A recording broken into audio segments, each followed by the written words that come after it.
అద్వైత ఆత్మ విజ్ఞానాన్ని మనకు ఉపదేశం చేస్తూ ఉన్న గురువులందరికీ నమస్కారం చేసుకుని మన తైత్రీయోపనిషత్తులో ఇప్పుడు బ్రహ్మానందవల్లిలో ఉన్నాము. 6వ అనువాక మంత్రం చూస్తూ వస్తూ ఉన్నాము. ఇప్పుడేం జరిగిందంటే మనకు కొన్ని ప్రశ్నలున్నాయి. మన మంత్రం ఏం చెప్పింది మనకి ఊరుకోకుండా? వాడొకవేళ బ్రహ్మ అసత్ అన్నాడంటే వాడే అసత్ అయిపోతాడు. వాడొకవేళ బ్రహ్మ ఉన్నాడు అన్నాడంటే వాడిని అందరూ ఉన్నాడు అని తెలుసుకుంటూ ఉంటారు అని చెప్పింది. అంతా బానే ఉంది గానీ దాన్ని అనుసరించి మనకు కొన్ని ప్రశ్నలున్నాయి. ఈ అనుశాసనాన్ని అనుసరించి మనకు అనుప్రశ్నలున్నాయి. ఏమి అంటే అసత్ అనుకుంటే, సత్ అనుకుంటే అంటే ఇంతకీ బ్రహ్మ సత్తా? అసత్తా? బ్రహ్మ ఉన్నట్టా? లేనట్టా? ఏమి గోల? అని ఒక క్వెషన్. ఇప్పుడు దీన్ని అనుసరించి ఇప్పుడు బ్రహ్మ ఉన్నదే అనుకుందాము. అట్లాంటప్పుడు అవిద్వాన్ ఆ బ్రహ్మలోకాన్ని పొందుతాడా లేదా? అంటే అవిద్వాన్ పొందడు అంటే ఆ ఉన్నదో లేదో అనుమానంగా ఉన్న బ్రహ్మ అంత మాత్రమే గాకుండా దానికున్న ఇంకొక అందము పక్షపాతం అయిపోతుంది.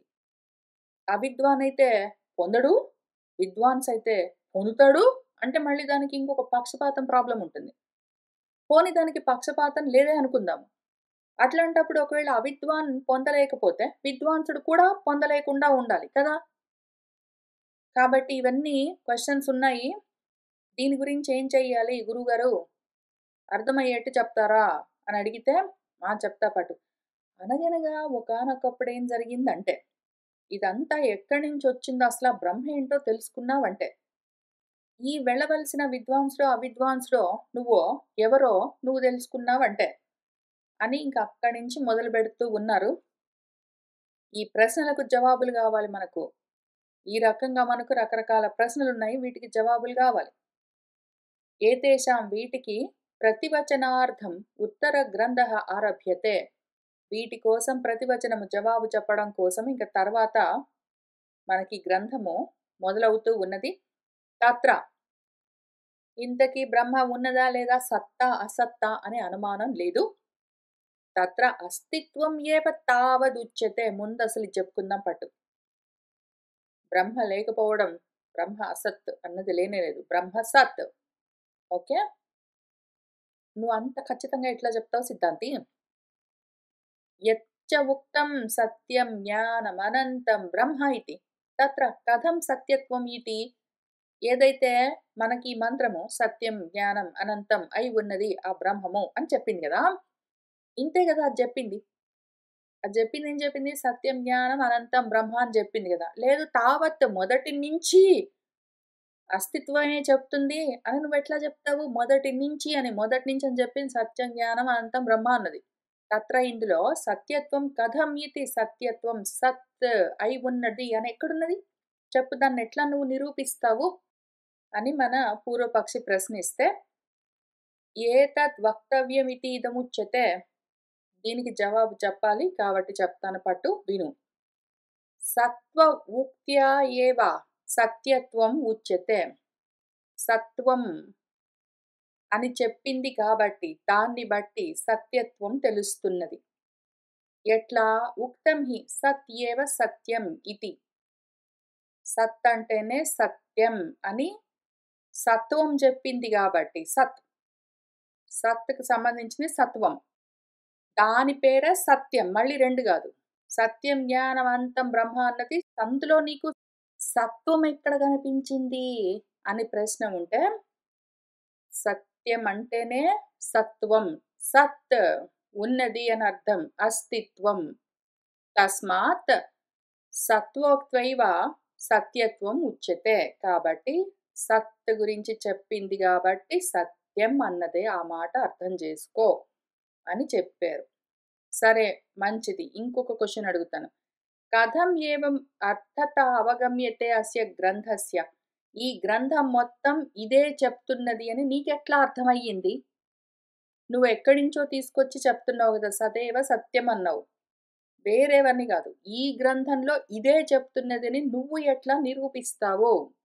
అని ప్రశ్న వేస్తే, శబ్దానుగమాత్ మాటలను బట్టి అని చెప్తున్నారు సిద్ధాంతి.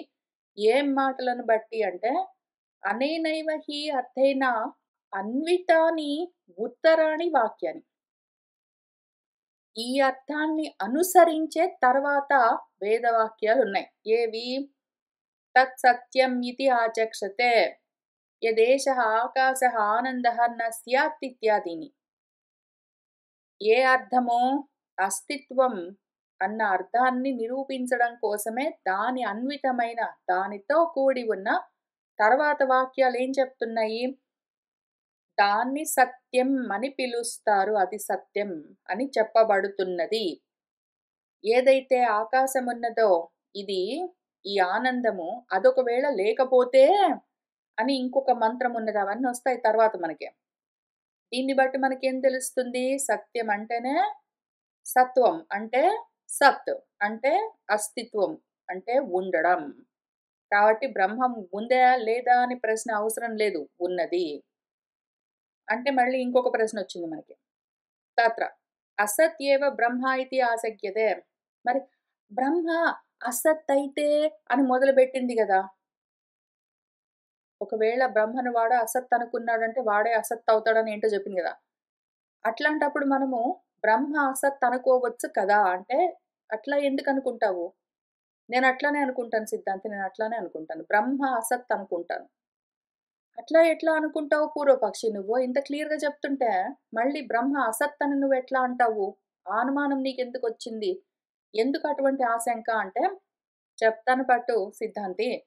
యదస్తి తద్ విశేషతః గృహ్యతే యథా ఘటాది. యత్ నాస్తి తత్ నౌపలభ్యతే యథా శస్యవిషాణాది. తథా న ఉపలభ్యతే బ్రహ్మ. తస్మాత్ విశేషతః అగ్రహణాత్ నాస్తి ఇతి. అందుకు అది విషయము అని చెప్పాడు. ఏమన్నాడు మన పూర్వపక్షి? యత్ ఏదైతే అస్తి ఉన్నదంటే తత్ విశేషవతః అది విశేషంగా స్పెసిఫిక్‌గా గృహ్యతే తెలుస్తూ ఉంటుంది. ఏదైనా ఉన్నది అంటే క్లియర్‌గా తెలుస్తుంటుంది. యథా ఎట్లానైతే ఘటాది. ఒక కుండ ఉన్నదనుకో. కుండ అని తెలుస్తుందా లేదా? యత్ నాస్తి తత్ న ఉపలభ్యతే యథా శస్యవిషాణాది. లేదనుకో నాస్తి. లేకపోతే తెలీదు గదా! కనిపించదు. ఓన్లీ అన్నంత మాత్రాన అయిపోతుందా? కనిపించాలి గదా! ఇప్పుడు నువ్వు కుండ అన్నావనుకో, కుండ కళ్ళెదురుగా కనిపిస్తుంది. కాబట్టి అది ఉన్నది. నేను ఏదో కుందేటి కొమ్మో అంటాను. ఆకాశ కుసుమము అంటాను. ఇట్లాంటివన్నీ నేను అన్నంత మాత్రాన నిజంగా ఉన్నయ్యా? లేవు గదా! మిథ్యా వస్తువులు. అట్లానే నువ్వు బ్రహ్మ అస్తి, అస్తి, అస్తి అని నువ్వు పద్యాలన్నీ చదివితే, మంత్రాలన్నీ చదివితే అయిపోయిందా? నేను గూడా అంటాను. శశవిషాణం అంటాను. కుందేటి కొమ్ము అంటాను. ఉందా? లేదు గదా! అట్లానే ఏదైతే వస్తువు మనకు లభించదో అది లేదు అని అర్థం సిద్ధాంతి తెలుస్తుందా? అన్నంత మాత్రాన అయిపోలేదు. ఏదైనా మనం ఒక మాట అన్నాము అంటే, ఆ వస్తువు మనకు తెలుస్తుంది అంటే, కనిపిస్తుంది. మనము దాంతో ఏదో వ్యవహారం బెట్టుకున్నాము అంటే, అప్పుడది ఉన్నది, అస్తి అని అర్థం. మన బ్రహ్మ, నువ్వు చెప్పే ఈ బ్రహ్మ, తథా ఆ విధంగా నా ఉపలభ్యతే దొరకదు గదా మరి.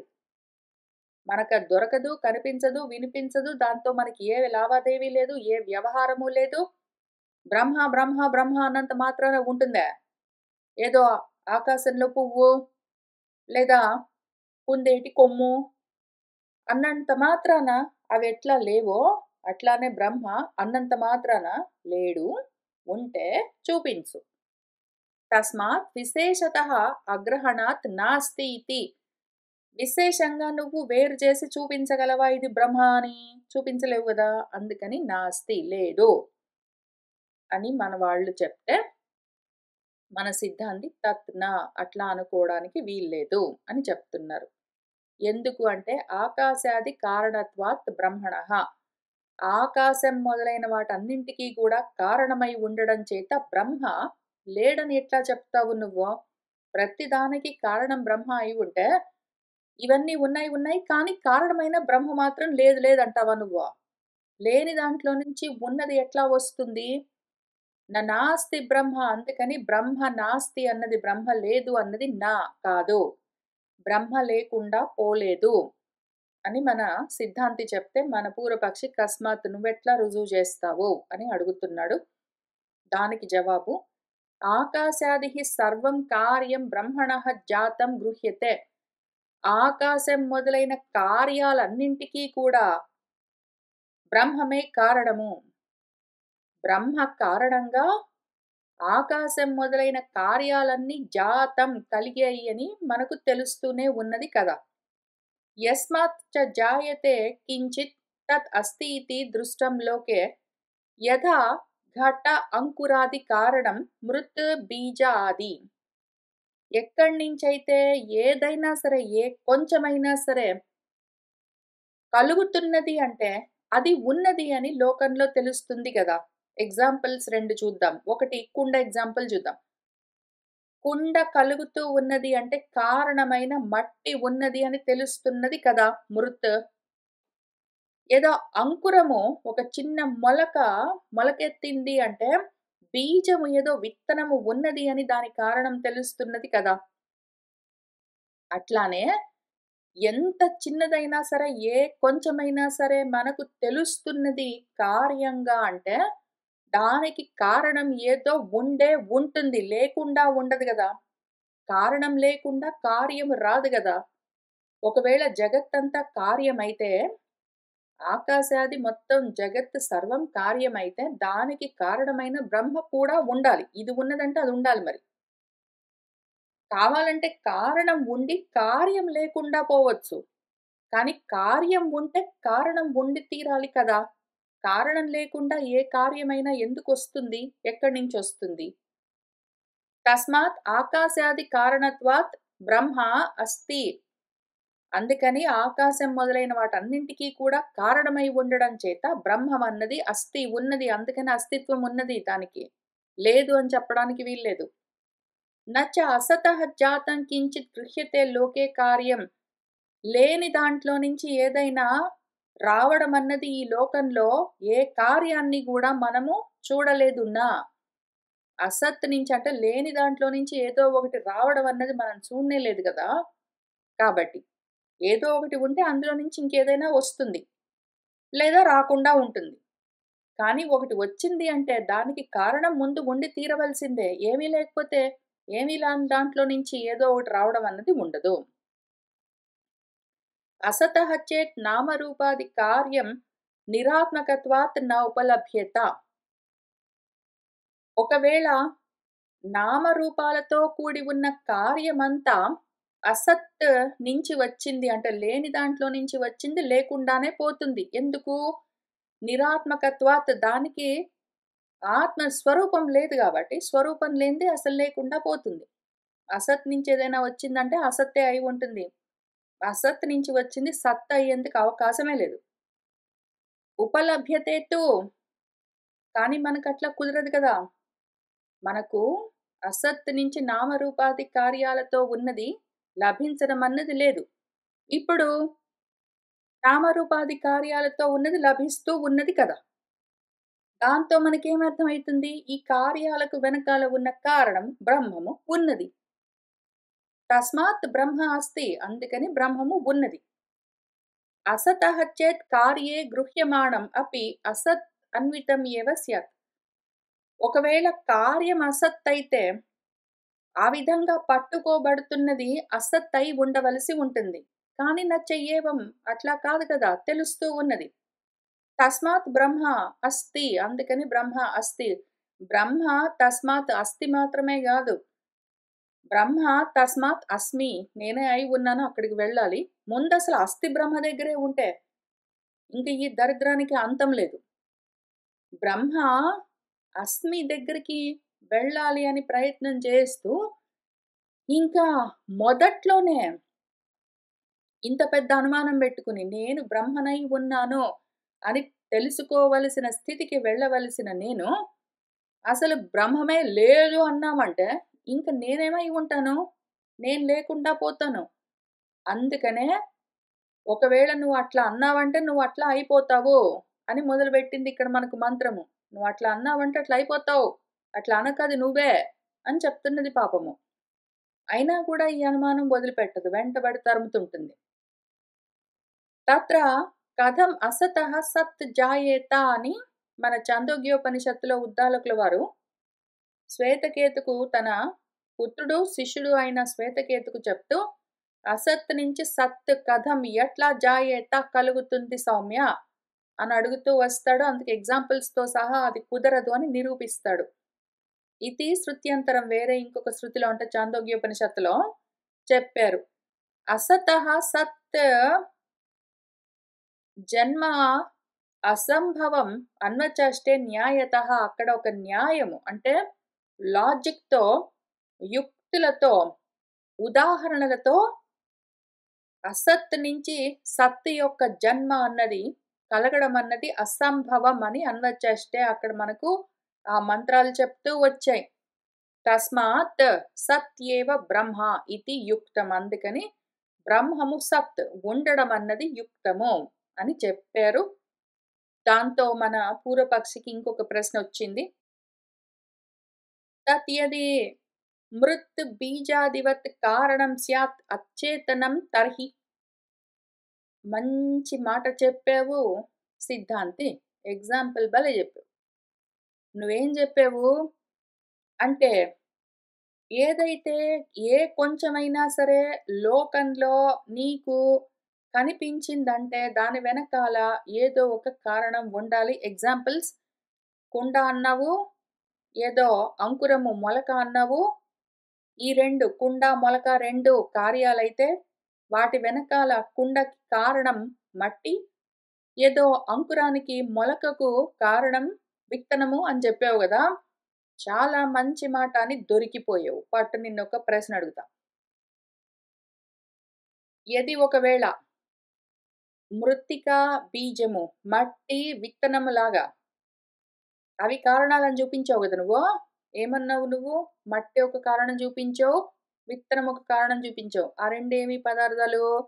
జడ పదార్థాలు. అవన్నీ అచేతనమైన పదార్థాలు.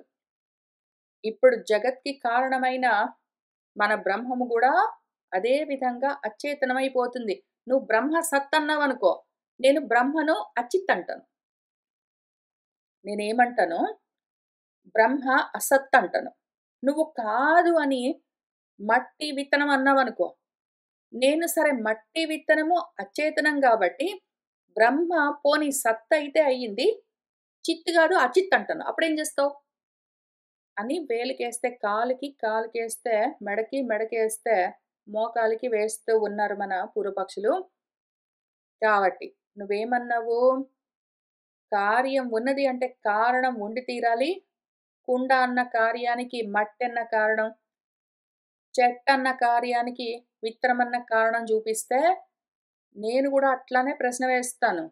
మట్టి, విత్తనం అవన్నీ అచేతనమైన వస్తువులు. కాబట్టి నీ బ్రహ్మం గూడా, ఆ కారణం గూడా అచేతనమై స్నత్ ఉంటుంది గదా! తర్హి మరి ఏమంటావు? అని అడిగారు. నా కాదు అని మన సిద్ధాంతి జవాబు. వెంటనే జవాబు జెప్పాలి. ఎక్కువ టైం తీసుకోరాదు. ఎందుకు అంటే, కొంచెము మనం అటు ఇటు ఆలోచించామంటే నా ప్రధానం అంటారు వాళ్ళు. అచేతనం, జడం నా ప్రధానం, నా ప్రకృతి అంటారు. మళ్ళీ దాన్ని దంచవలసొస్తుంది బ్రహ్మసూత్రాల్లో బెట్టి. అందుకని ముందే జవాబు జెప్తాము. నా కాదు. ఎందుకు? కామయితృత్వాత్ కోరుకున్నది కాబట్టి. అచేతనమైనది స్వయంగా కోరుకోవడం ఉండదు.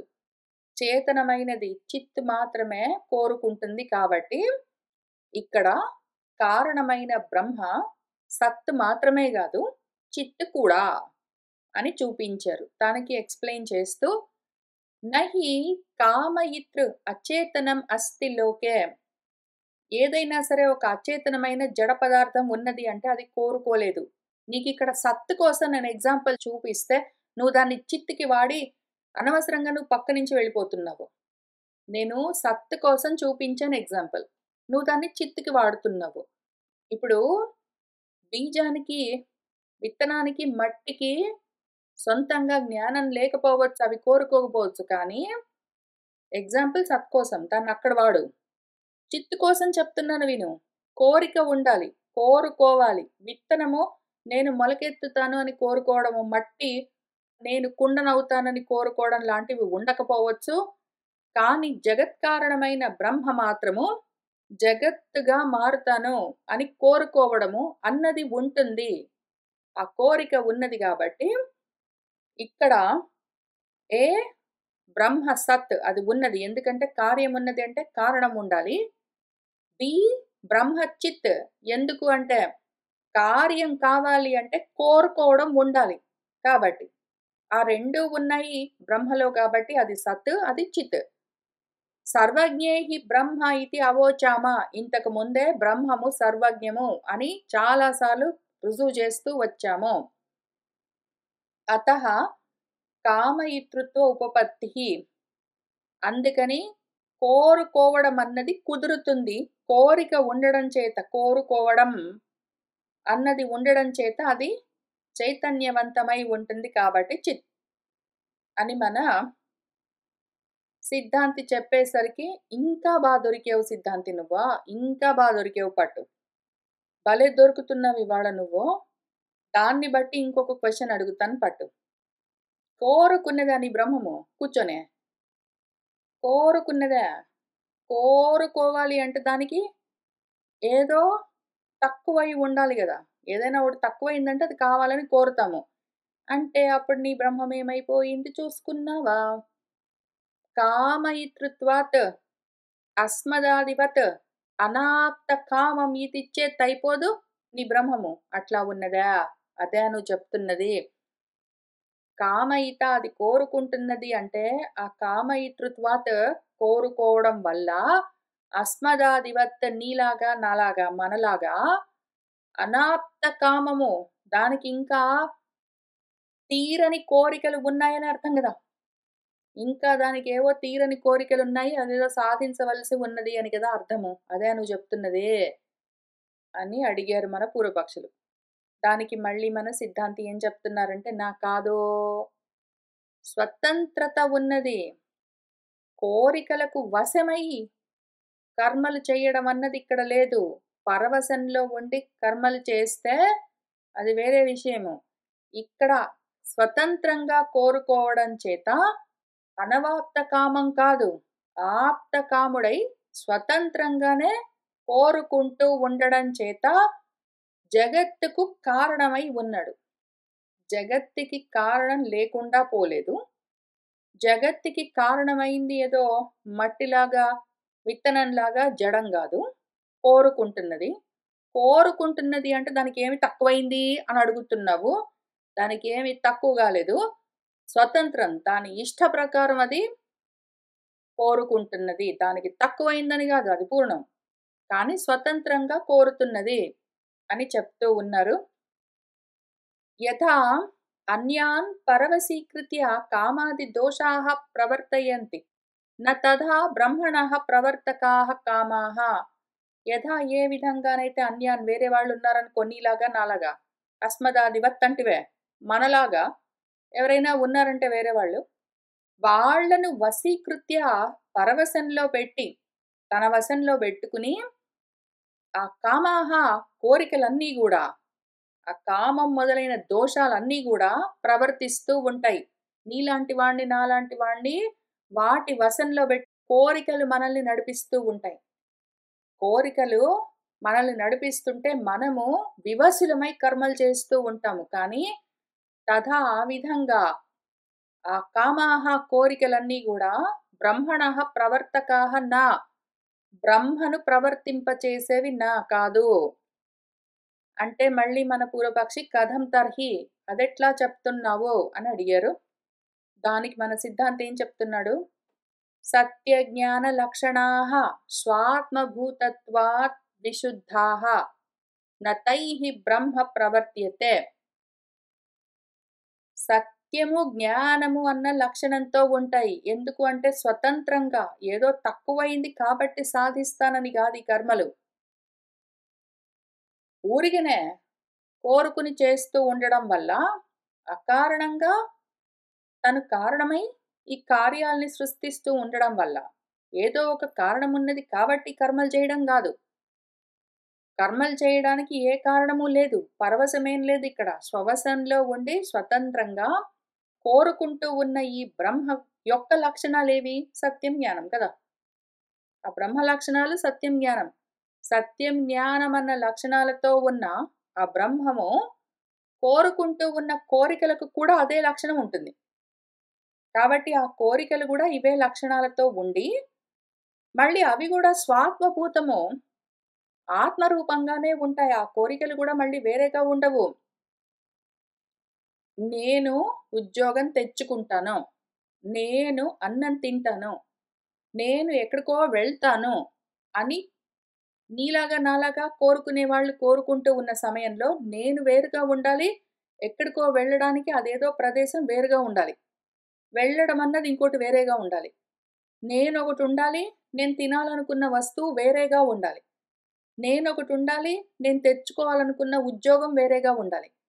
కానీ ఇక్కడ అట్లా గాదు. ఈ కోరిక స్వాత్మభూతం. నన్ను నేనే సాధించుకోవడం అన్నదోటుంటుంది.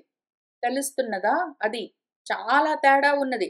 నువ్వు నేను కోరుకునే కోరికలకి, బ్రహ్మం యొక్క కోరికలకి ఇంత తేడా ఉన్నది. బ్రహ్మము యొక్క కోరికలు స్వతంత్రంగా కోరుకోబడతాయి. బ్రహ్మము యొక్క కోరికలు పరవశం కాదు స్వవశం. బ్రహ్మము యొక్క కోరికల్లో దోషాలు లేవు. అవి బ్రహ్మను ప్రవర్తింపచేయలేవు. పైగా అవి బ్రహ్మ యొక్క లక్షణాలతో సత్యం, జ్ఞానం అన్న లక్షణాలతో ఆత్మరూపంగానే ఉంటాయి. నేనే ఇన్నవుతాను. నేనే అందులో ప్రవేశిస్తాను. నేనే అదిగా ఉండి నన్ను నేనే దానిగా చూసుకుంటాను అని అన్ని దాని గురించే ఉంటాయి. మొత్తమంతా స్వ ఆత్మ రూపంగానే ఉంటాయి. వేరుగా లేవిక్కడ. కాబట్టి వేరుగా ఉన్నాయంటే మాత్రం అవి దోషభూయిష్టమై ఉంటాయి. ఇక్కడ వేరుగా లేవు. కాబట్టి విశుద్ధమై ఉంటాయి. ఓకే. తైహి వాటి చేత బ్రహ్మ ప్రవర్త్యతే. అందుకని వాటి చేత బ్రహ్మ ప్రవర్తింపబడదు. కానీ తు తేషాం తత్ప్రవర్తకం బ్రహ్మ ప్రాణి కర్మ అపేక్షయా. ప్రాణుల యొక్క కర్మలను బట్టి వాటిని ఆ కోరికలను బ్రహ్మమే ప్రవర్తింపజేస్తూ ఉంటుంది. తస్మాత్ స్వాతంత్ర్యం కామేషు బ్రహ్మణః. కోరికల్లో బ్రహ్మకు స్వతంత్రత ఉంటుంది. కోరికలు బ్రహ్మను నడిపించవు. నాకేదో తక్కువైంది కాబట్టి తెచ్చుకోవడం కోసం వెళ్ళాలి అని లేదు. ఏది తక్కువ కాలేదు. స్వతంత్రంగా ప్రాణుల యొక్క కర్మల్ని అపేక్షించి కోరికల్ని బ్రహ్మమే నడిపిస్తూ ఉంటుంది. అతః న అనాప్తకామం బ్రహ్మ. నువ్వన్నట్టు బ్రహ్మ ఆప్తకాముడే గాని అనాప్తకాముడు కాదు. దానికేమీ తక్కువ కాలేదు. ఇంకొకటి చెప్తాను విను. సాధనాంతర అనపేక్షత్వాత్ చ. పైగా నేను ఇది చెయ్యాలని కోరుకుంటున్నాను. నేను వంకాయ కూర తినాలనుకుంటున్నాను అంటే వంకాయ కూర నాకు వేరుగా ఉండాలి. తినడము మొదలైన సాధన సామాగ్రి మొత్తం అంతా ఉండాలి.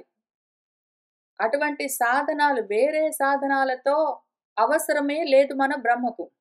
నేనే జగత్ అవుతాను అనుకున్నప్పుడు మళ్ళీ జగత్ ఆవిడ నేను కుండ చేస్తాను అంటే నేను నువ్వు కూర్చొని కుండలు చేస్తున్నామనుకో పూర్వపక్షి.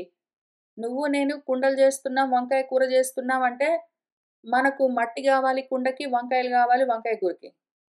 కానీ బ్రహ్మము ఇది చేస్తున్నాను, ఇది అవుతున్నాను, ఇది చేస్తున్నాను అనేది ఎందుకంటుంది? ఇది అవుతున్నాను అనుకున్నప్పుడు అవ్వడానికి వేరే పరికరాలు అవసరం లేదు. ఉపాదానం లేదు. దానికి సాధనాలు లేవు. ఏమీ లేవు. అన్నీ అదే. ఇంకా చెప్తాను విను. యథా అన్యేషాం అనాత్మభూతాః ధర్మాదినిమిత్తాపేక్షాః కామాః స్వాత్మ వ్యతిరిక్త కార్యకరణ సాధనాంతర అపేక్షాః చ న తథా బ్రహ్మణః నిమిత్తాది అపేక్షిత్వం. యథా ఏ విధంగానైతే అన్యేషాం వేరే వాళ్లకు నీకు నాకు అనాత్మభూతాః నా కోరికలు నాకు వేరుగా ఉంటాయి. నాకు వేరుగా ఇంకేదో ఉంది దాన్ని నేను సాధిస్తానని ఉంటాయి. అన్నీ గూడా ధర్మాది నిమిత్తం ఉంటాయి. ధర్మంగా నేను ఈ పని చెయ్యాలంటే, ధర్మంగా నేను ఉద్యోగం చెయ్యాలి, ధర్మంగా చదువుకోవాలి. వేదంలో చెప్పిన విధంగా ధర్మంగా నేను ధర్మకార్యాలు చేయాలని ధర్మం మొదలైన ఏవో నిమిత్తంగా ఆ అపేక్షలతో కోరికలుంటాయి.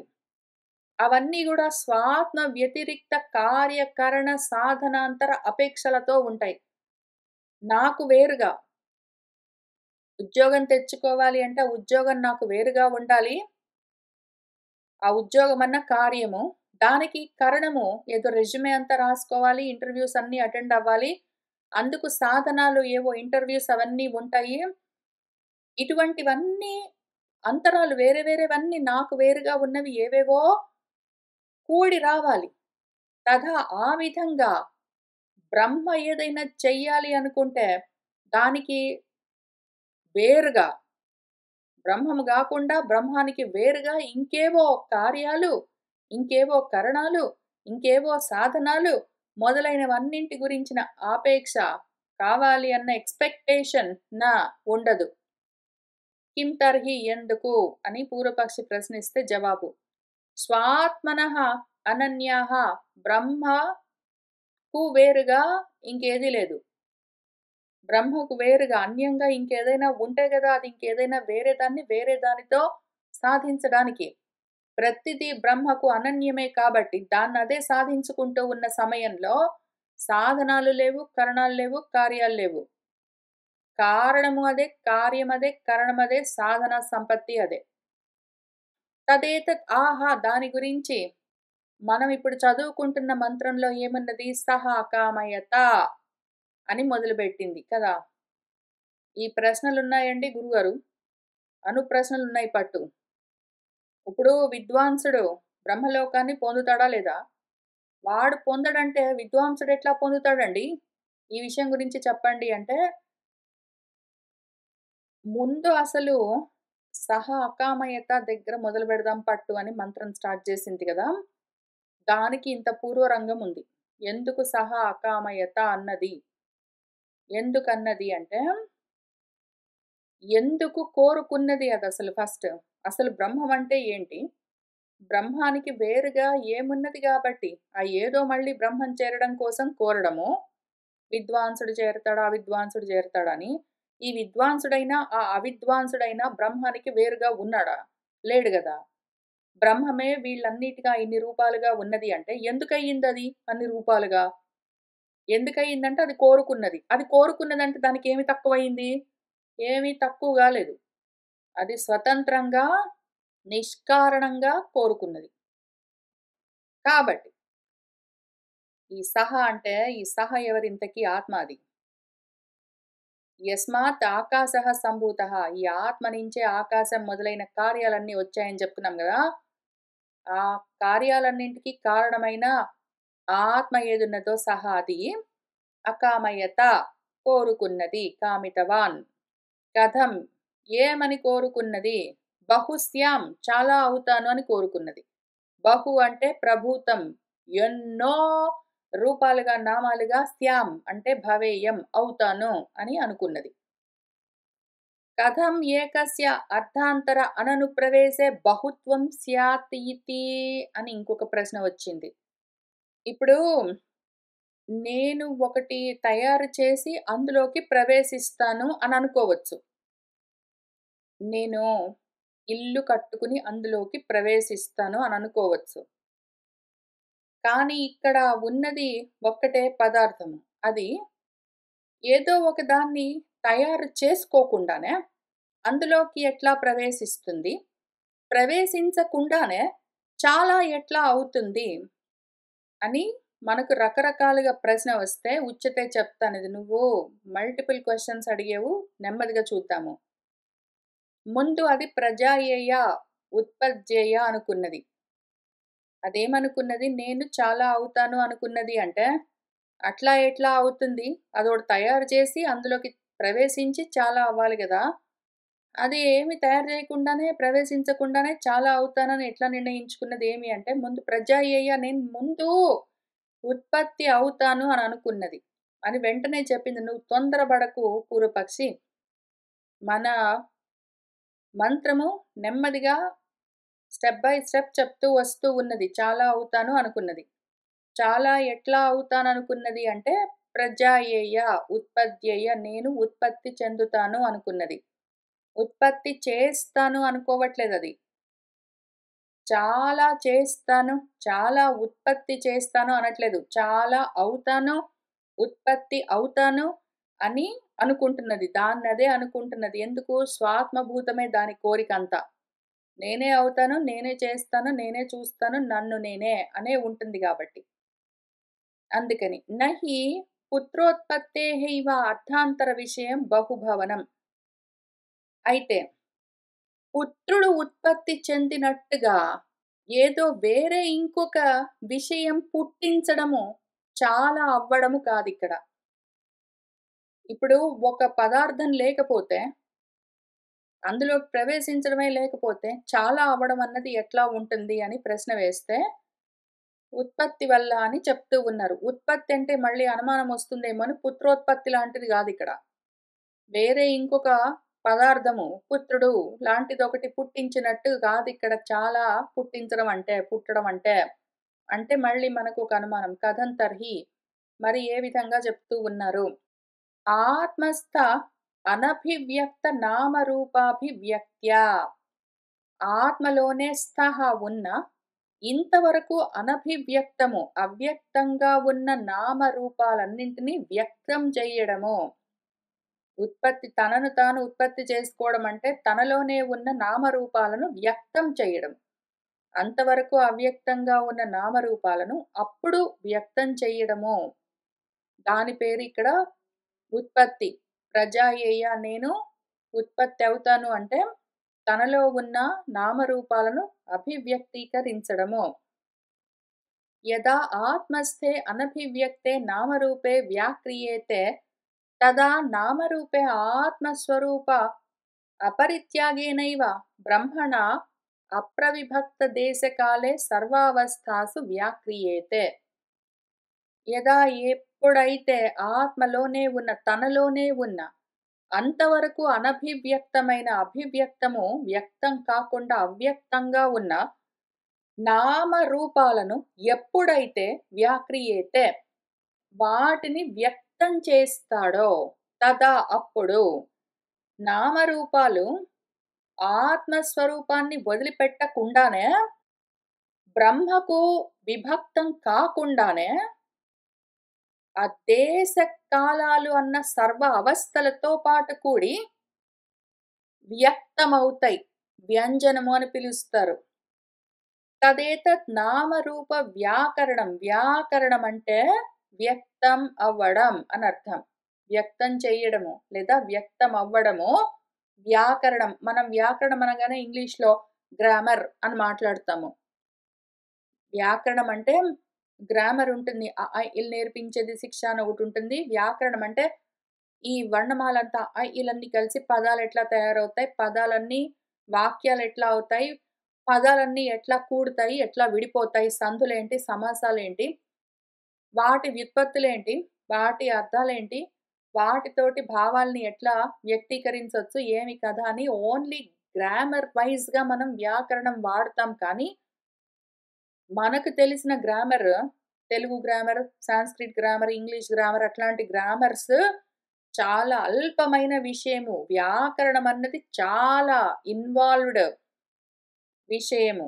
వ్యాకరణం అంటే వ్యక్తమవ్వడము. అసలు వ్యాకరణము, అసలు వ్యాకరణకర్త ఎవరు? బ్రహ్మ. ఎందుకు అంటే బ్రహ్మనే తనను తాను ఇన్నిగా వ్యక్తం చేసుకున్నాడు. వ్యాకరణమయ్యాడు. కాబట్టి బ్రహ్మమే వ్యాకరణము. అసలు వ్యాకరణం అంటేనే బ్రహ్మ.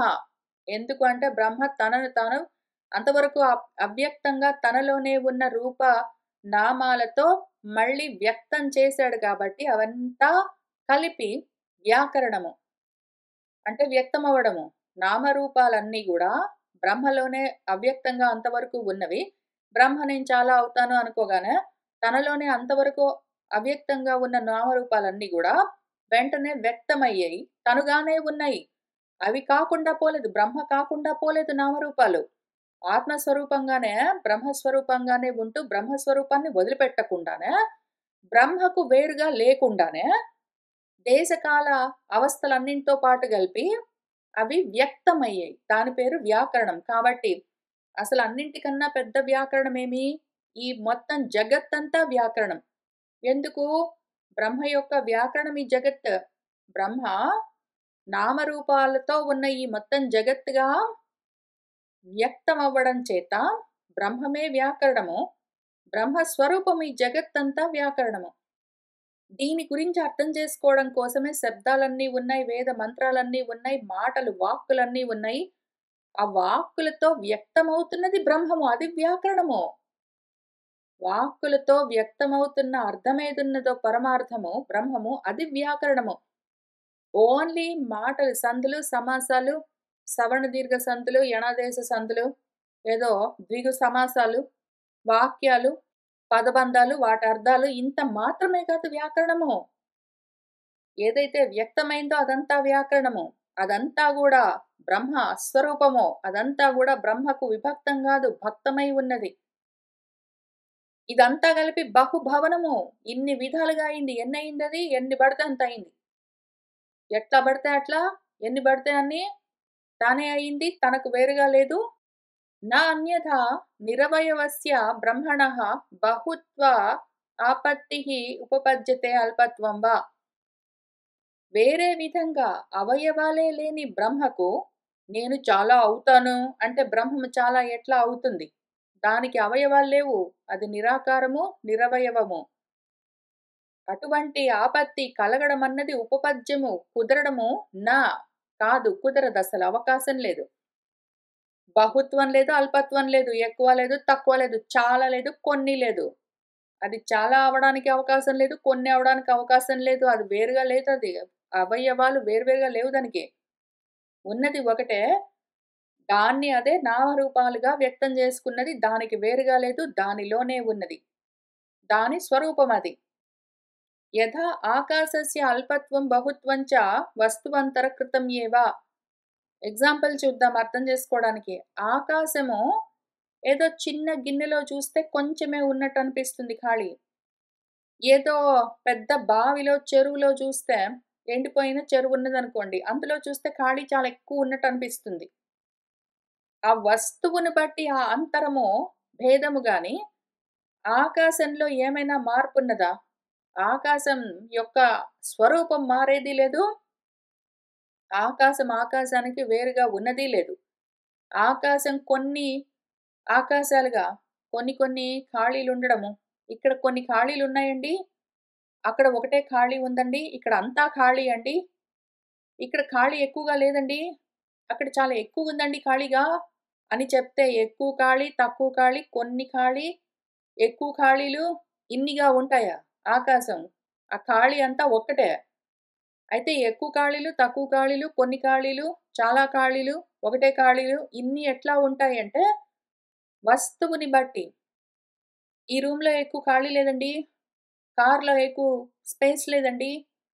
ఏదో ఫ్లైట్‌లో సీట్లు లేవండి, ఖాళీ లేదు అని చెప్తే కారో, ఫ్లైటో, రూమో అన్న వస్తువుని బట్టి ఖాళీలు ఎక్కువ, తక్కువ కొన్నో ఉండొచ్చు గానీ, అసలు ఖాళీ అన్నది ఒక్కటి గదా! దాని స్వరూపం మారుతుందా?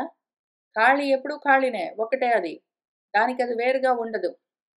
అట్లానే బ్రహ్మము గూడా రూపాలు, నామాలు తో ఉన్న ఉపాధులను బట్టి ఎక్కువగా ఉందా? కొన్నిగా ఉందా? ఒకటే ఉందా? అని అనిపిస్తుంది గానీ, ఉపాధులన్నీ తీసేస్తే ఒకటి లేదు, అనంతం లేదు, ఎక్కువ లేదు, తక్కువ లేవు, చాలా లేవు. అంతా అదే. మొత్తం అంతా అదే. అతః తద్వారేణైవ ఆత్మ బహుభవతి. ఈ ద్వారంగానే, ఈ విధంగానే, ఈ మార్గంలోనే ఆత్మ చాలా అవుతుంది. నహి ఆత్మనః అన్యత్ అనాత్మభూతం తత్ ప్రవిభక్త దేశకాలం సూక్ష్మం వ్యవహితం విప్రకృష్టం భూతం భవత్ భవిష్యత్ వా వస్తు విద్యతే. ఆత్మకు అన్యత్ వేరుగా అనాత్మభూతమైంది, ఆత్మ కానిది, తత్ దానికి విభక్తంగా వేరుగా ఉన్నది. దేశతః కాలతః ఏదో దేశపరంగా, ప్రదేశం పరంగా దానికది వేరుగా ఉండి, అది కాకుండా పోయింది. ఆత్మ గానిది ఇంకేదైనా ఉన్నదా? సూక్ష్మంగా ఏదైనా కొంచెమైనా ఉన్నదా? వ్యవహితంగా దానికి విడిపోయి ఏదైనా ఉన్నదా? దానికి విప్రకృష్టం దూరంగా ఏదైనా ఉన్నదా? ఆత్మకు దూరంగా ఏదైనా ఉన్నదా? ఆత్మకు విడిపోయి ఏదైనా ఉన్నదా? ఆత్మ కన్నా చిన్నగా, తక్కువగా, కొంచెంగా ఇంకేదైనా ఉన్నదా? లేదా పోనీ దేశతః పక్కన పెడదాం. కాలతః చూద్దాం. ఆత్మ కాకుండా నేను నిన్న లేకుండా పోయానా? రేపు లేనా? ఇప్పుడు లేనా? అసలు ఏదైనా ఒక్క వస్తువైనా సరే ఆత్మ లేకుండా త్రికాలాల్లో లేదు. ఏ దేశంలో లేదు. ఏ అవస్థలో కూడా లేదు. అతః నామరూపే సర్వావస్థే బ్రహ్మణ ఏవ ఆత్మవతి న బ్రహ్మ తదాత్మకం. అందుకని అర్థం చేసుకోవాల్సిన విషయం ఏంటంటే, నామరూపాలని 2 ఉన్నాయి గదా! ముందు నామము. నేను వంకాయ కూర చేస్తాను అని అనుకోవడము. ఆలోచన. దాన్ని బట్టి ఒక రూపము. వంకాయ కూర కార్యము తయారవుతే, దానికి ఏదో నల్ల వంకాయ కూర, తెల్ల వంకాయ కూర, పిల్లి వంకాయ కూర అని ఒక పేరు పెట్టుకోవచ్చు. అది వేరే విషయం. ఏ అవస్థలో ఉన్నా సరే అది. బ్రహ్మణ ఏవ బ్రహ్మ వల్లనే ఈ నామమైనా సరే, ఆ రూపమైనా సరే, బ్రహ్మ వల్లే ఆత్మవంతమై ఉన్నది. బ్రహ్మ ఉన్నది గాబట్టే వంకాయ కూర, వంకాయ కూరగా ఉంటుంది. నా బ్రహ్మ తదాత్మకం. అయితే బ్రహ్మ మాత్రము అంత మాత్రమే గాదు. బ్రహ్మము ఏదైనా రూపాన్ని, నామాన్ని ధరించొచ్చు గానీ, ఆ నామరూపంగా మాత్రము బ్రహ్మ ఉండడం తాదాత్మ్యత ఉండదక్కడ. ఈ తదాత్మకం అన్న దానికి అర్థం చెప్తున్నారిక్కడ. తే తత్ ప్రత్యాఖ్యానే న స్థః ఏవ ఇతి తదాత్మకః ఉచ్యతే. తే ఆ 2 మన నామము, రూపము తత్ ప్రత్యాఖ్యానే అది లేకపోతే, ఆత్మ లేదు అంటే, అవి కూడా న స్థః ఏవ లేకుండా పోతాయి ఆ 2. బ్రహ్మమన్నది లేకపోతే నామరూపాలు గూడా లేకుండా పోతాయి. దాని పేరు తదాత్మకం. అయితే నామరూపాలు లేకపోతే బ్రహ్మం లేకుండా పోదు. కాబట్టి బ్రహ్మ న తదాత్మకం. నామరూపాలుగా బ్రహ్మ లేదు. బ్రహ్మమే నామరూపాలుగా ఉన్నది. ఇది తలకాయ నొప్పిలాగా ఉంటుంది దీన్ని అర్థం చేసుకోవడము. కానీ మళ్ళీ ట్రై చేద్దాం. బ్రహ్మమే నామరూపాలుగా వ్యక్తమయ్యింది. నామరూపాలే బ్రహ్మము గాదు. అంత మాత్రమే గాదు. అంతా అదే. తాభ్యాం చ ఉపాధిభ్యాం జ్ఞాతృ జ్ఞేయ జ్ఞాన శబ్ద అర్థాది సర్వ సంవ్యవహార భక్ మన బ్రహ్మ. తాభ్యాం ఈ నామము, ఆ రూపము ఆ 2 బెట్టుకుని నామరూపాలతో, ఈ ఉపాధులతో ఈ రెండింటితో ఒక నామం ఉన్నదంటే దానికో రూపం ఉంటుంది. ఒక రూపం ఉన్నదంటే దానికో నామం ఉంటుంది. ఈ నామరూపాలన్న ఈ రెండింటితో ఈ ఉపాధులను బెట్టుకుని ఉపాధి అంటే ఉపాధీయతే అని అర్థం. అస్మిన్ ఏదైతే ఆత్మ ఉపాధి అంటే ఇంకొక రకంగా అర్థం చేద్దాం. ఉపాధి అంటే ఉపాధీయతే. అంటే సమీపే. దగ్గరగా ఉన్న దాన్ని ఆత్మగా చూడడము అని అర్థం. ఏదైతే దగ్గరగా ఉందో దాన్ని ఇదే ఆత్మ అని చూడడం ఉపాధి. అందుకనే మనము ఏవో నామాలే బట్టుకొని ఈ నామమే ఆత్మ అనుకుంటాం. పరమాత్మ అంటే ఈ నామమే అనుకుంటాము. లేదా ఆ రూపాన్ని చూసుకొని ఈ రూపమే పరమాత్మ అనుకుంటాము. ఎందుకంటే నామరూపాలు ఉపాధులు పట్టుకుంటాయి. అవి హోల్డర్స్, క్యారియర్స్. ఆ క్యారియర్స్‌నే ఉపాధి అని చూపిస్తున్నారు. క్యారీ చేస్తాయి. ఈ రెండింటిని పెట్టుకుని నామరూపాలన్న రెండింటిని పెట్టుకునే అదే ఆత్మ బ్రహ్మము జ్ఞాతగా, జ్ఞేయంగా, జ్ఞానంగా, ఆ శబ్దాలుగా, పదాలుగా, వాటి అర్థాలుగా మొదలైన సర్వ వ్యవహారాలుగా వాటన్నింటికి భాగస్వామి అయి ఉంటుంది మన బ్రహ్మ. అందుకనే దీని గురించి మన మంత్రం ఏం చెప్తున్నదంటే, సహా అంటే ఏది? సహా తపః తప్యత అని ఉంది గదా మంత్రంలో. సహా తపః తప్యతలో సహా అంటే ఏది? ఆత్మ ఏవం కామః ఈ విధంగా కోరుకునే ఆత్మ. ఏ విధంగా కోరుకుంటుంది? అందుకనే ముందు ఇదంతా దంచవలసొచ్చింది క్షుణ్ణంగా. ఏ విధంగా కోరుకుంటుంది ఆత్మ? స్వతంత్రంగా కోరుకుంటుంది. అది ఆప్త కామమే అయి ఉన్నా కూడా అదేమాత్రం అనాప్త కామం కాదు. స్వతంత్రంగా ఉండి మళ్ళీ దాని కోరికలు దాన్ని నడిపించవు. అదే కోరికల్ని నడిపిస్తుంటుంది. ఈ విధంగా అది కోరుకుంటూ ఉన్న సమయంలో సత్యం, జ్ఞానం అన్న లక్షణాలు స్వరూపం పోగొట్టుకోకుండానే కోరుకుంటూ ఉంటుంది. పైగా దాన్నది కోరుకుంటుంటుంది. అని ఇన్ని రకాల వాటితో కూడి ఉన్న కోరిక ఏదున్నదో దాన్ని కోరుకుంటూ ఉన్న మన బ్రహ్మము తపః అతప్యత అది తపించింది. ఇక్కడ తపః తపస్సును తపించింది అంటే తపస్సుని ఏ రకంగా తపిస్తుందో చూద్దాం. ముందు తపస్సు అంటే ఏంటో చూద్దాం. తపః ఇతి జ్ఞానం ఉచ్యతే. తపస్సు అంటే జ్ఞానం. తపస్సు అంటే తపించడము. తపించిపోవడం తాపత్రయాలంటారు గదా! ఆ తపించిపోవడం, దేని గురించో దాని గురించి బాధపడడం, లేదా నేను దీని గురించి తపిస్తున్నానండి అని చెప్తారు. అంటే అది కావాలని బాగా ఎక్కువగా కోరుకుంటున్నాను, తపించిపోతున్నాను అని ఆ రకంగా గాదు ఇక్కడ చెప్తున్నది. ఇక్కడ తపం అంటే ఓన్లీ జ్ఞానం. ఎందుకట్లా చెప్పుకోవాల్సొచ్చింది అంటే, యస్య జ్ఞానమయం తపః, ఎవరి యొక్క తపస్సయితే జ్ఞానమయమై ఉన్నదో అని మనకు ముండకోపనిషత్తు మంత్రం ఉన్నది గాబట్టి, జ్ఞానమే తపస్సు. పైగా తపస్సంటే ఇక్కడ బ్రహ్మపరంగా జ్ఞానం గాకుండా వేరే రకంగా ఏవో తప్పించిపోవడాలవన్నీ ఉండడానికి వీల్లేదు. ఎందుకంటే, ఆప్త కామత్వాత్ ఇతరస్య అసంభవః ఏవ తపసః. ఆప్తకాముడై ఉండడం చేత. కోరికలన్నీ తీరి ఇంకేమి కొత్త కోరికలు లేవు. ఏదో కోరికుంది గాబట్టి తీర్చుకోవడం కోసం ఈ ఆలోచనలన్నీ చేయడము, అందుకని తపించిపోవడము, జరుగుతుందో లేదో అని చాలా తపన పడడము ఇవన్నీ ఉండవక్కడ. ఆప్తకామం అన్నీ ఉన్నాయి దానికి. ఆ కారణానికి ఇతరస్య వేరే రకంగా తపస్సుకి అర్థం చెప్పడం అసంభవం కుదరదు. తత్తపః తప్యత తప్తవాన్. కాబట్టి అటువంటి తపస్సును తప్పించాడంటే ఆలోచన చేసుకున్నాడు జ్ఞానంతో. ఆలోచన ఎట్లా? సృజ్యమాన జగత్ రచనాది విషయాం ఆలోచనాం అకరోత్ ఇతి అర్థః. మన ఆత్మ సృజ్యమాన జగత్ ఏ జగత్‌ని సృష్టించాలని అనుకుంటూ ఉన్నదో, ఆ జగత్ రచన గురించిన విషయం గురించి ఆలోచనను అకరోత్ చేస్తూ ఉన్నది మన ఆత్మ అని అర్థము. ఇంతకి మన ఆత్మ ఏవం ఆలోచ్య ఈ విధంగా ఆలోచన చేసి ఊరుకోకుండా తపః తప్త్వా అది తపస్సును తపించింది. ఇక్కడ తపః అతప్యత ఒక ఆలోచన జ్ఞానంతో చేసుకున్నది. ఆ రకంగా జ్ఞానంతో ఒక ఆలోచన తప్త్వా చేసుకున్న తర్వాత ఆలోచించి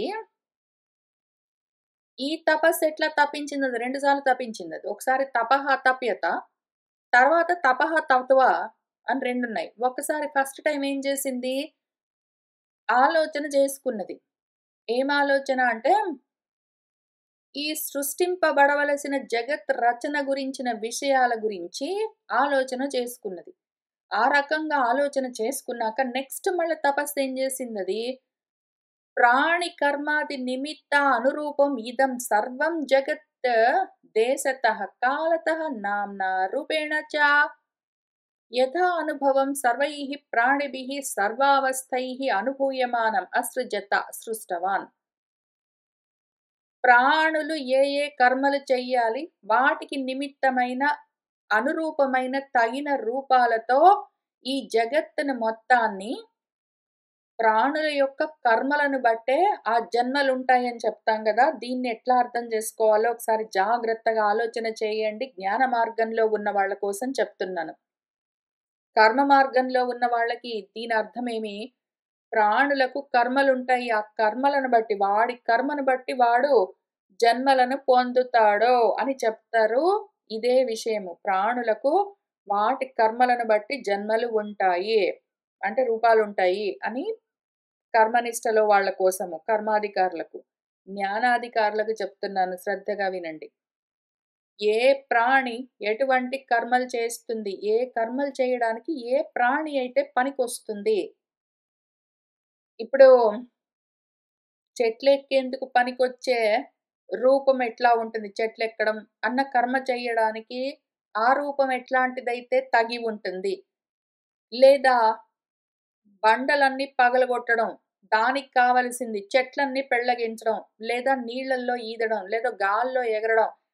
ఎటువంటి కర్మ నిమిత్తం ఎటువంటి ప్రాణి అయితే రూపము బాగుంటుంది అని ఆలోచన చేసి అనర్థం. కర్మను బట్టి రూపము అంటే ఏ రూపం ఏ కర్మలు చేయగలదు అని చూసుకుని ఆ కర్మకు అంటే 2 చేతులు ఒక్కొక్క చేతికి 5, 5 వేళ్ళు బెడదామా? 4 కాళ్ళు బెట్టి ఒక్కొక్క కాలుకు 4, 4 వేళ్ళు బెడదామా? లేదా ఆ దేహానికి తోక బెడదామా? తోక వద్దా? తొండం బెడదామా? తొండం వద్దా? కొమ్ములు బెడదామా? కూరలు బెడదామా? నోరు బెడదామా? వద్దా? అని ఈ రకంగా ఏ కర్మ నిమిత్తానికి ఏ రూపమైతే అనురూపము తగి ఉంటుంది అని చూసి అటువంటి ప్రాణులతో కూడిన ఇదం సర్వం జగత్తుని టెంప్లెట్ లాగా ముందు సృష్టించాడు అని అర్థం. కర్మను బట్టి జన్మ అంటే ఏ రూపంతో ఏ కర్మలు చేయడానికి వీలుగా ఉంటుందో, ఏ కర్మలు చేయడానికి ఏ రూపమైతే తగిన విధంగా ఉంటుందో ఆ విధంగా టెంప్లెట్ తయారు చేశాడు అని అర్థం. ఆ విధంగా ఇదం సర్వం జగత్తంతా. పైగా దేశతః, కాలతః, నామ్నా రూపేణ. దేశాన్ని బట్టి, కాలాన్ని బట్టి, నామాన్ని బట్టి, రూపాన్ని బట్టి. యథా అనుభావం సర్వైః ప్రాణిభిః. ఏ ఏ ప్రాణులకు ఏ ఏ సమయాల్లో, ఏ ఏ దేశాల్లో, ఏ పేర్లతో ఉంటే, ఏ రూపాలతో ఉంటే, ఎటువంటి అనుభవాలుంటాయి పైగా. దాన్ని బట్టి సర్వ అవస్థల్లో అనుభవాలకు తగిన విధంగా ఉన్న రకరకాల రూపాలను ఆ జగత్తుని సర్వాన్ని అసృజత సృష్టించాడు. మనిషి అన్న రూపాన్ని ముందు సృష్టించాడు. మనుషుల్లో మళ్ళీ మీనా మొదలైన రూపాలు వ్యక్తిగతమైన రూపాలు గాదు ఆయన సృష్టించింది. ఆయన సృష్టి ఫస్ట్ నేను చాలా అవుతాను అనుకోగానే జాతులు సృష్టించాడు. సామాన్యమైన ఆకారాలు సృష్టించాడు. ఇటువంటి ఆకారాలు ఈ కర్మలు చేస్తాయి కాబట్టి ఈ కర్మలు చేయడానికి ఈ ఆకారాలు అని ముందు ఆకారాలను సృష్టించాడు. ఆ ఆకారాలను బట్టి తర్వాత ఆ టెంప్లెట్‌తో ఆ బ్లూ ప్రింట్‌తో ఎన్ని రూపాలైనా వ్యక్తిగతంగా వ్యక్తం అవ్వచ్చు. కానీ ముందైతే బ్లూ ప్రింట్స్ తయారు చేస్తున్నాడు ఇప్పుడిక్కడ కూర్చొని. అందుకని ఏ కర్మ నిమిత్తము ఏ ప్రాణి ఎటువంటి రూపంతో ఉంటే ఎట్లా పనిచేస్తుంది అని ఆలోచన చేసుకున్నాడు. యదిదం కించ యత్కించ ఇదం అవిశిష్టం. ఏదైతే ఏ కొంచెం ఉన్నా సరే అదంతా గూడా అవిశేషంగా సామాన్యంగా జాతులు స్పీషీస్ తయారు చేశాడు.